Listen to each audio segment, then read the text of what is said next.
Muy buenos días, tarde o noche. Depende del horario que lo estén mirando.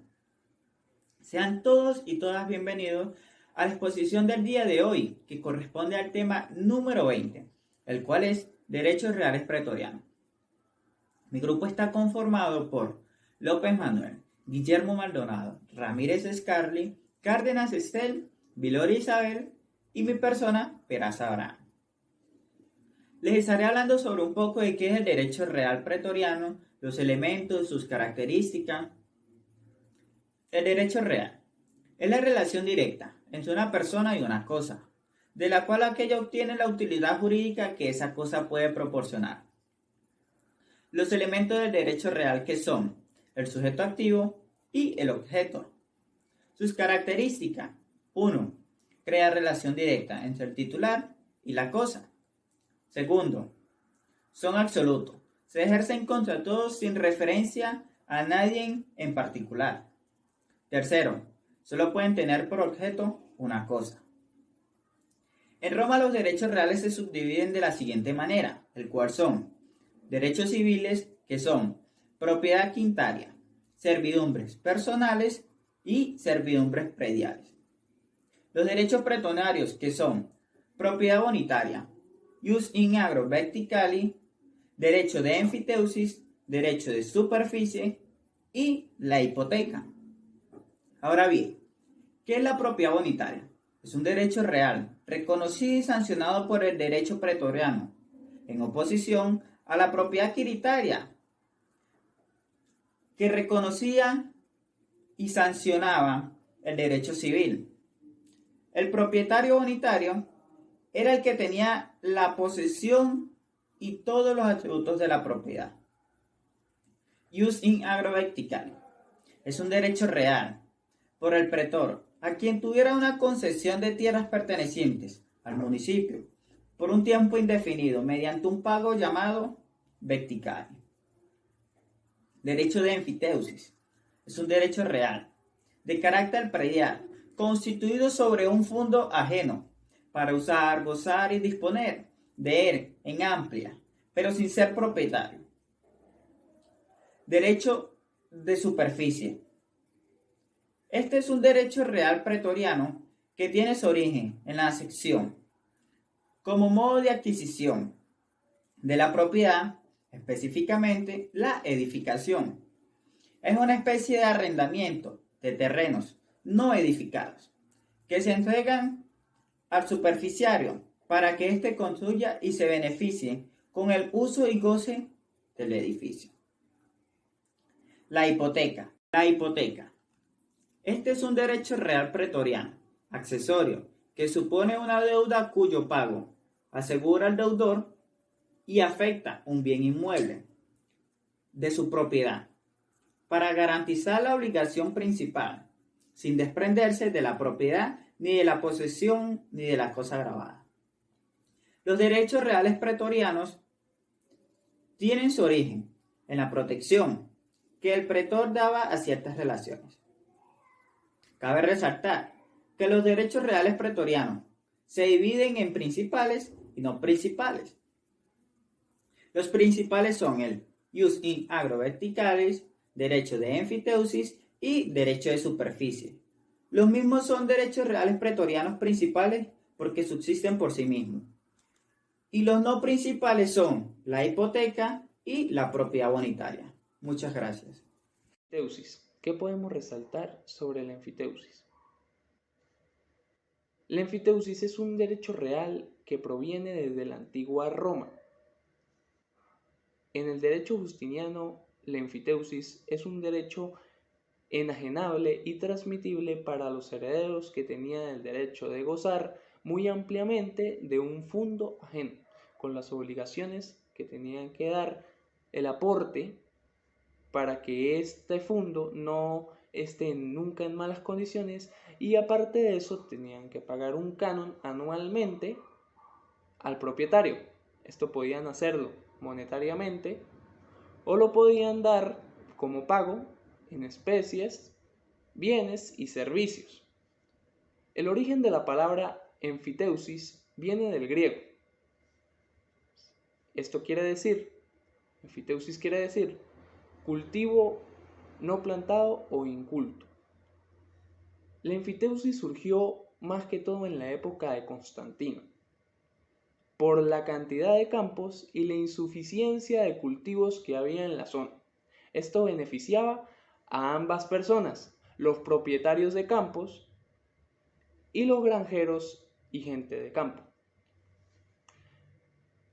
La enfiteusis tuvo una muy lenta evolución desde la época clásica hasta la época posclásica. Digamos que en lo general fue cuando más se utilizó la enfiteusis. Pero, ¿qué pasó después? Después de eso, en la época republicana se extendió, se mejoró y evolucionó, ya que los gobernantes y monarcas de aquel entonces tomaron esta iniciativa y fomentaron la idea de la enfiteusis en sus pueblos, donde eran mandatarios, ya que en los predios públicos y los campos públicos implementaban la idea de la enfiteusis, ya que ellos podían dar zonas públicas a cualquier persona del campo que quisiera ser enfiteuta en ese lugar, y así poder ganar dinero el municipio o colonia. Actualmente es muy conocido la enfiteusis y sigue vigente en el Código Civil venezolano. Fue una de las grandes ideas que nos dejó el derecho romano. Algunas de las características sobre la enfiteusia podemos decir que son que no concede el enfiteuta la propiedad del fundo. Esto quiere decir que aunque el enfiteuta sea partícipe sobre las cosas y se beneficie sobre la tierra del fundo, siempre va a permanecer al mismo propietario. Esa perpetuidad. Esto quiere decir que las relaciones entre propietario y enfiteuta pueden acabar, pero más que todo siempre son a perpetuidad. Se contrae la obligación de cultivar el fundo. Esto quiere decir que los enfiteutas deben estar siempre cultivando y tener en funcionamiento el fundo. Es transmitible a los herederos. Esto quiere decir que las familias de enfiteutas se van heredando poco a poco el mismo fundo del mismo propietario. En lo consensual, el contrato queda perfeccionado por el mero consentimiento de las partes. El productor de obligaciones concede a las partes el derecho a exigir el cumplimiento de recíprocas obligaciones que surgen como consecuencia de la perfección del contrato. En lo oneroso, existe un intercambio patrimonial entre las partes como consecuencia de la naturaleza de la enfiteusis que va a constituir. En lo bilateral y recíproco, para este contrato se requerirá la voluntad de dos partes, bilateral, y se les atribuirán sendas obligaciones reciprocidad. En lo conmutativo, la obligación de constituir la enfiteusis supone que existe equivalencia en la obligación derivada de la propia equivalencia de obligaciones del derecho real de enfiteusis.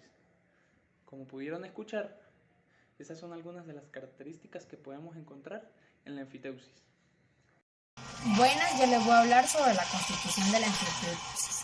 La enfiteusis en el derecho de la antigua Roma puede constituir por convención o por imposición de última voluntad, por usurpación y finalmente por disposición de la autoridad judicial. En esto también se encuentra la constitución de la enfiteusis por convención. Se dice que la convención por la que se constituye la enfiteusis se llama contrato enfiteuticario, que no es una venta ni una localización, sino un contrato regulado por reglas especiales, como decidió el emperador Zenón. En la constitución que lleva su nombre en el contrato enfiteuticario, se dice que es una tradición para que surja el derecho, pero del contrato nace desde luego una acción personal a favor de ambos contratantes, o sea, de dos, y que después de una acción real a favor del enfiteuticario, que se dice que en la constitución de la enfiteusis eclesiásticos requiere escrito. También se dice que acontece lo primero, por ejemplo, cuando se adquiere del otro que se adquiere el otro que es propietario, se puede decir que por tanto no válidamente, pero con buena fe, el derecho de la infitiusis sobre aquel determinado fondo había sido constituido a favor de un tercero, que continuará disfrutando de la cosa y portándose respecto al propietario concedente, como el infitiuta, que por el tiempo necesario para la usucapión. En el primer caso, la adquisición por usucapión de perfección se puede ver que por así decirlo es perjuicio del propietario del fondo. En el segundo, perjuicio del anfiteuta anterior, sin que no obstante pueda decidirse que no han pretendido algunos autores que hayan existido, o traslación de anfiteusis por prevención puesto lo escrito. También dicen que el segundo anfiteuta surge tan solo en cuanto se extinga del primer, como ocurre en la adquisición de la propiedad de usucapión. Por eso la propiedad por usucapión no puede estar en ambos casos, como por estos ambos, que la infitiusis de cuya adquisición se pueda la propiedad por usucapión se trata que nace igualmente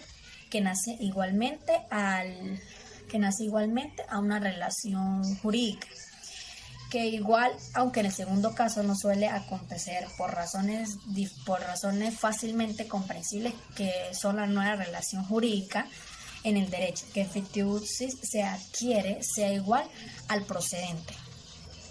En estos también se encuentra la constitución de la infitiusis por disposición de última voluntad. ¿Qué dice la constitución de la disposición de última voluntad? Que el propietario puede dejar a título de legado una infitiusis sobre un fondo propio sin que ellos hayan puesto o se requiera un contrato entre el heredero y el legado.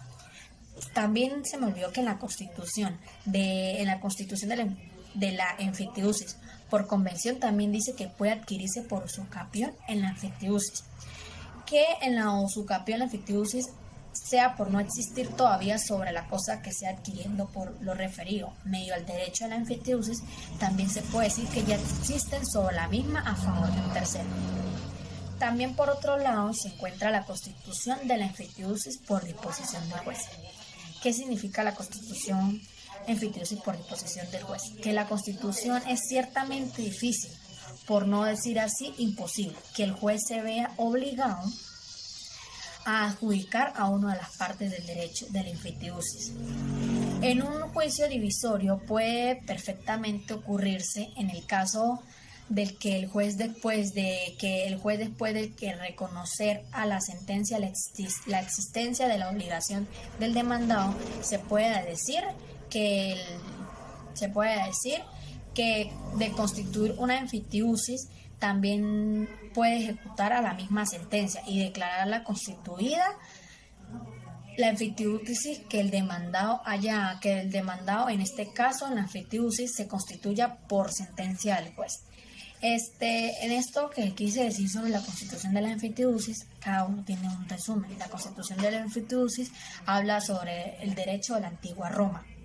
En la constitución de la infitiusis por convención hablan sobre un contrato que fue enfitiuticario, en el que fue regulado por reglas especializadas, como ya lo dije, que fue decidido por el emperador llamado Zenón. También dicen que, por otro lado, en la constitución de la infitiusis por disposición de la última voluntad se habla sobre un propietario. ¿Qué es sobre el propietario? Se habla sobre el propietario que puede dejar a título delegado a una infitiusis sobre una infitiusis, sobre un fondo propio, como ya lo había dicho anteriormente. También en la constitución de la enfiteusis por disposición de la última voluntad, aparte que habla del propietario, también dice que acontece lo primero y hablan del segundo enfiteuta que surgió tan solo en cuanto se extinguió el primero, como decía, que ocurrió en la adquisición de la propiedad por usucapión. Y en la constitución en la constitución de enfiteusis por disposición del juez hablamos sobre que es ciertamente difícil, por no decir imposible, que el juez se vea obligado a adjudicar o a adjudiciar a una de las partes del derecho en la enfiteusis. Con esto finalizo la constitución de la enfiteusis. Gracias.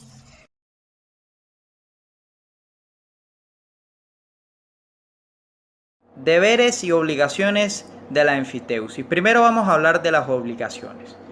El enfiteuta tiene 5 obligaciones. Primero vamos a hablar del pago del canon anual, sin derecho a reducción, ya sea por mala cosecha o por deterioro del fondo parcialmente. Segundo, tenemos el conservar en buen estado el fondo y si éste llega a estar en un deterioro, hacerse cargo o responsable.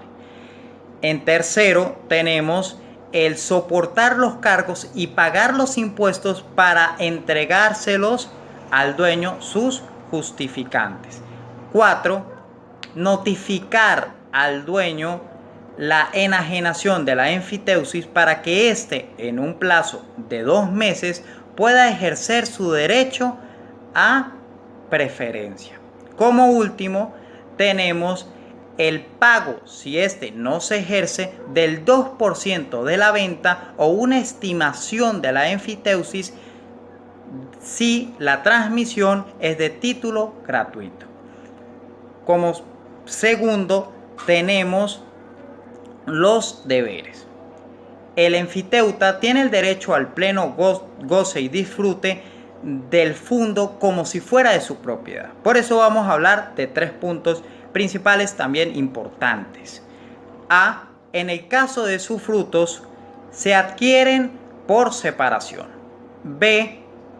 En el caso de la finca, estos pueden cambiarla como quieran, cambiar su cultivo, alterar su sustancia o incluso pueden mejorarla, siempre y cuando no haya un deterioro o también una disminución en su valor. Tampoco se puede adquirir servidumbres a su favor o gravarlas en ellas. Como tercero y último, tenemos el derecho, en el caso del derecho, constituir su enfiteusis, conceder usufructos, hipotecarlas, enajenarlas y transmitirlas. Las acciones judiciales de la enfiteusis. Estas acciones se dividen en 2 grupos. Por un lado, las acciones posesorias y por otro lado, las acciones petitorias. En las acciones posesorias, cuando el enfiteuta se encontraba en posesión jurídica o civil, este se podía valer de 2 interdictos ordinarios. Recordemos que los interdictos eran como una especie de mandatos en donde el pretor protegía determinadas situaciones. Entonces, ¿cuáles eran estos 2 interdictos que se podía valer el enfiteuta? El primer interdicto es el retinendae possessionis, de retener la posesión. Este protegía al poseedor de perturbaciones de terceros. El segundo es el recuperandae possessionis, de adquirir la posesión. Este tenía como objeto reintegrar a la posesión aquel que había sido despojado de ella violentamente. Por otra parte, las acciones petitorias, en primer lugar tenemos que el enfiteuta, para hacer valer y defender su derecho contra el propietario y contra cualquier otra persona ante los tribunales, este poseía una acción llamada vestigalis actio. Esta acción fue creada a favor del enfiteuta arrendatario de largo plazo de un fondo o propiedad contra cualquiera que viniera a detentarlo o usurparlo.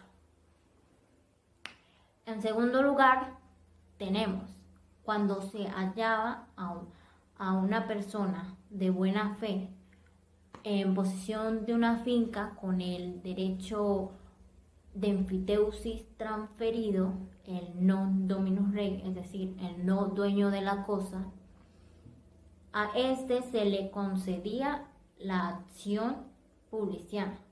Esta acción el pretor la otorgaba a los poseedores de bienes de buena fe y justo título contra otros para defender su derecho.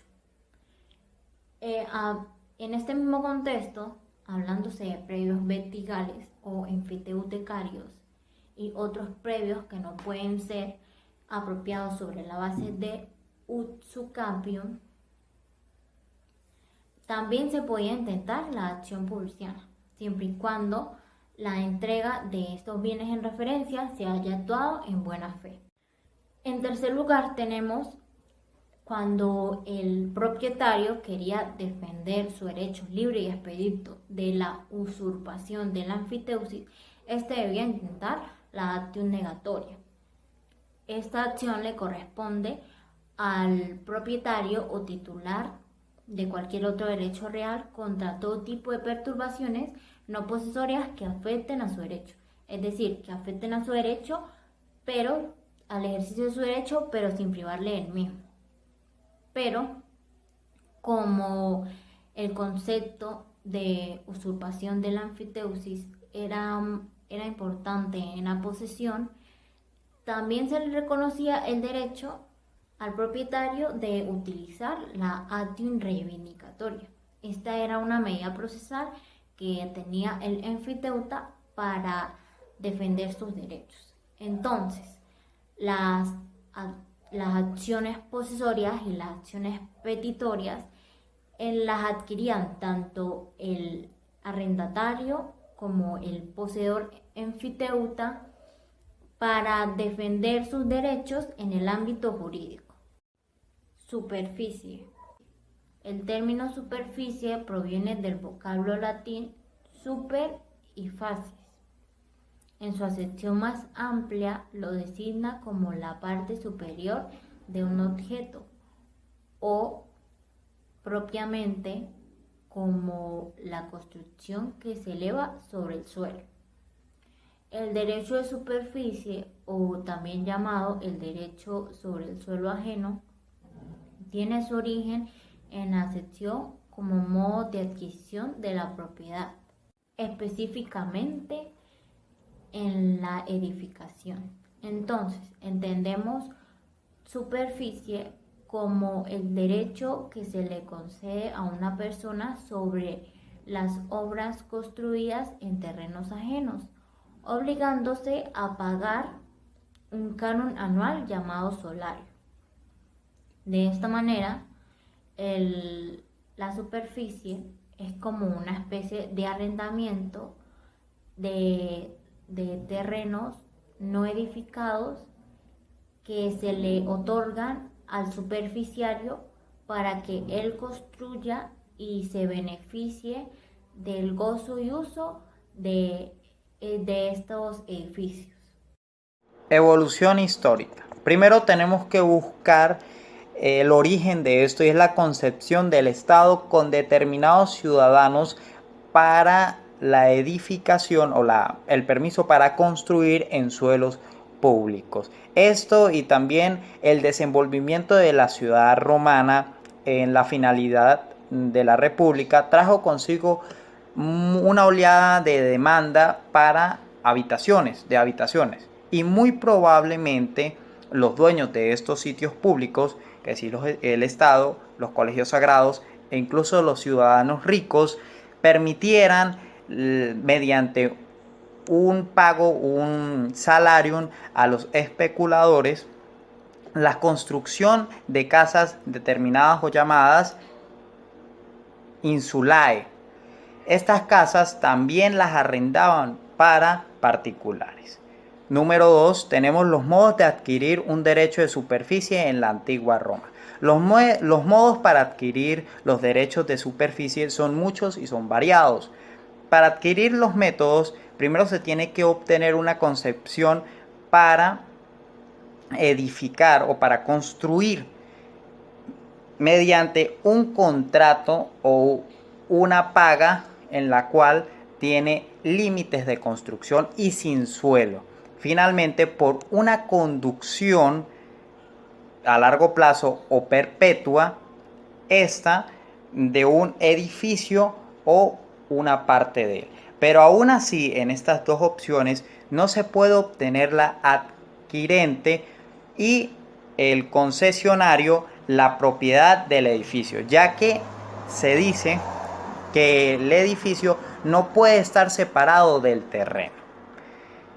Gracias a esto parte el derecho a la superficie mediante un pago llamado salarium o solarium. También hay que mencionar que el derecho civil, gracias a esto, la relación jurídica parte de un solo derecho. Ya dicho estos dos puntos, partimos a decir cuál es realmente la definición del derecho de superficie. El derecho de superficie es un derecho real, inajenable y transmitible en herencia. En esta virtud es perpetuo o por lo menos a largo plazo del goce pleno e ilimitado, por lo menos determinado, de parte de la superficie de un inmueble ajeno. Doctrina jurídica del derecho de superficie. Justiniano nos indica que el derecho de superficie es un derecho real e inajenable y su posesión puede ser transferida por dos métodos, el método inter vivos o el método mortis causa. Aquí se le otorga al titular un poder prácticamente análogo al propietario sobre la construcción de un edificio en suelo ajeno. Cabe destacar que para Justiniano dicho derecho se configura con el ius in re aliena, el cual es la carga o gravamen impuesta sobre un inmueble en beneficio a un propietario distinto al dueño. Es aquí cuando se contempla que la superficie es una entidad distinta e independiente al suelo. De igual manera, el reconocido jurista español Ramón Roca Sastre señala que primeramente el derecho de superficie tuvo un carácter de derecho personal o obligacional y luego fue protegido por los interdictos, el cual era un procedimiento judicial de tramitación sencilla, cuyo objetivo tenía atribuir el poder de una cosa a una determinada persona física o jurídica frente a otra de manera provisional. Esto fue así. En el derecho romano posclásico se comenzó a conocer comúnmente como un derecho real transmisible. Asimismo encontramos las opiniones de los abogados Mario Rosamagno y Eduardo Olgueta, expuestos en su libro Curso de Derechos Reales en el Derecho Romano, en donde se hace hincapié al concepto de superficie, el cual para ellos es un derecho real, enajenable y transmisible a los herederos, que atribuye el pleno goce de la superficie, el edificio de parte de él o el subsuelo de fondo de otro mediante el pago de un canon o mejor conocido solarium en aquella época. Aunado a ello, la contraprestación del superficiario podrá consistir en el pago de una suma elevada o el canon ya establecido periódicamente. El derecho de superficie cuenta con muchas modalidades que pueden llevar a la extinción del mismo. Una de estas es la renuncia expresa, ya que como todo derecho que posea contenido patrimonial, este puede ser renunciado, al igual que el ius edificandi. El Código Civil expresa que esta renuncia debe ser clara, debe ser concreta. No se van a admitir renuncias inequívocas, no se van a admitir renuncias imprecisas, ya que esto puede llevar a la malinterpretación de las partes. Sin embargo, luego de esta renuncia, el superficiario no se está librando de las obligaciones personales que tenía con el dueño, ya que estas fueron unas obligaciones pautadas en el contrato constituido. Otra modalidad es la del vencimiento por plazo, ya que si la construcción establecida no se lleva a cabo dentro de las normas urbanísticas, dentro de las normas que estipula la ordenanza municipales, estas automáticamente se dan por vencimiento del estúpido. Otra de las modalidades es el vencimiento por plazo previsto, ya que si la construcción no se lleva a cabo dentro de las normas urbanísticas y de las normas de las ordenanzas municipales dentro del plazo previsto, automáticamente se da por cancelado el contrato por falta de tiempo. Otra de las modalidades es la de no uso. Si durante el tiempo previsto este derecho no se lleva a cabo, o sea, el terreno no se usa, no se construye, el propietario tiene todo el derecho de dar por concluido dicho contrato por falta de uso. Estas son algunas de las modalidades más concretas que llevan a la extinción del derecho de superficie. Otra muy resaltante es la de el incumplimiento de las cláusulas, que esa claramente es una de las principales. Si se da por incumplida alguna de las cláusulas previstas en el contrato, automáticamente el propietario del suelo tiene el deber o tiene el derecho de dar por concluido el contrato. Estas son una de las causas comunes que llevan a esta extinción. Muchas gracias. Damos por concluido la exposición sobre los temas pautados, los cuales son los derechos reales pretorianos, en los cuales incluye la enfiteusis y el derecho de superficie. Muchas gracias y feliz día, feliz tarde, feliz noche, como lo dice mi compañero, dependiendo del horario en que estén viendo el video.